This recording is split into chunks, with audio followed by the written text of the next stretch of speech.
Exercice numéro 51. Il s'agit d'un exercice complètement différent des précédents, euh, pour lequel on a déjà peut-être donné quelques pistes lorsqu'on a traité l'exercice numéro 24. Je ne sais pas si vous vous souvenez, où il fallait chercher le sinus de pi sur 5, connaissant le cosinus de pi sur 5 qui est égal à racine de 5 plus 1 sur 4. Bien, donc ici c'est le même genre de question. On vous donne un cosinus, on vous donne un intervalle auquel appartient votre nombre x et on veut déterminer le sinus. Alors là, ce sont, vous voyez, des sinus et des cosinus que vous ne connaissez pas. C'est pas du racine de 3 sur 2, du racine de 2 sur 2, du 1,5, du 0 ou du 1. Pour raisonner, on peut se dire, ben voilà, je vais avoir un cercle trigonométrique.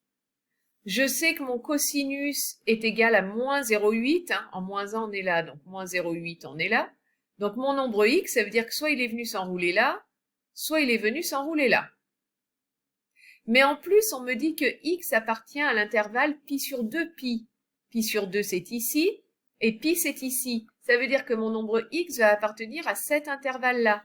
Donc forcément, ben, il est venu s'enrouler là. Ça va vous donner une indication pour le sinus. Pourquoi? Parce que si mon nombre x vient s'enrouler ici, que son cosinus vaut moins 0,8, ça voudra dire que son sinus est positif et pas négatif comme ici.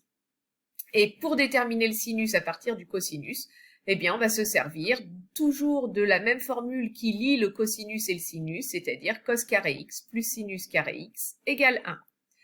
Ça, vous vous souvenez que ça veut dire cosinus de x au carré plus sinus de x, le tout au carré. Je vous le réécris pour que vous vous souveniez. Le cosinus vaut moins 0,8. Donc, je remplace cosinus par moins 0,8. Et sinus carré x, je le garde, je le cherche. Moins 0,8 au carré, c'est 0,64. Plus sinus carré x égale 1. J'isole sinus carré x, donc j'enlève 0,64 de chaque côté. J'obtiens 1 moins 0,64, c'est-à-dire sinus carré x égale 0,36. Donc le sinus de x, ben, je vais prendre la racine ou moins la racine. Le sinus de x va être égal à moins 0,6 ou à 0,6, qui est la racine de 0,36. Comment je choisis? Eh bien, je retourne sur mon cercle. On m'a dit que x appartient à l'intervalle pi sur 2 pi. Et vous vous souvenez de ce que je vous ai dit au début, enfin pas au début de ce cours, mais dans les premiers exercices qu'on a corrigés pour le numéro 14, quand on est dans ce cadran entre pi sur 2 et pi, le cosinus est négatif et le sinus, lui, il est positif. Donc, la bonne réponse, c'est celle-ci. On écrit or x appartient à l'intervalle pi sur 2 pi. Je l'invente pas, on me l'a donné dans l'énoncé. Donc, le sinus de x est supérieur ou égal à 0, d'où sinus x égale 0,6. Voilà pour le petit 1. Donc, si vous avez compris le principe, c'est pareil pour les suivants, c'est-à-dire qu'on utilise cette formule, ensuite on se demande à quel intervalle appartient x, et on conclut. Sinus x égale 2 tiers, déterminer cosinus x. Donc, je reprends encore, je vais avoir cos carré x plus sinus carré x égale 1, ce qui veut dire donc que comme le cosinus vaut 2 tiers, que je vais avoir 2 tiers au carré plus sinus carré x égale 1, c'est-à-dire sinus carré x égale 1 moins 2 tiers au carré, c'est 4 neuvièmes, c'est-à-dire aussi 9 moins 4, 5 neuvièmes. Ce qui veut donc dire que votre sinus, c'est moins racine de 5 neuvièmes ou racine de 5 neuvièmes, puisque son carré est égal à 5 neuvièmes. Comment je choisis? Je vais voir ce qu'on me dit. X appartient à l'intervalle 0 pi sur 2. Alors, 0 pi sur 2, c'est où? 0 pi sur 2, hop là. Ça veut dire que mon nombre x, il va venir s'enrouler sur ce quart de cercle. Donc, son cosinus sera positif et son sinus sera positif.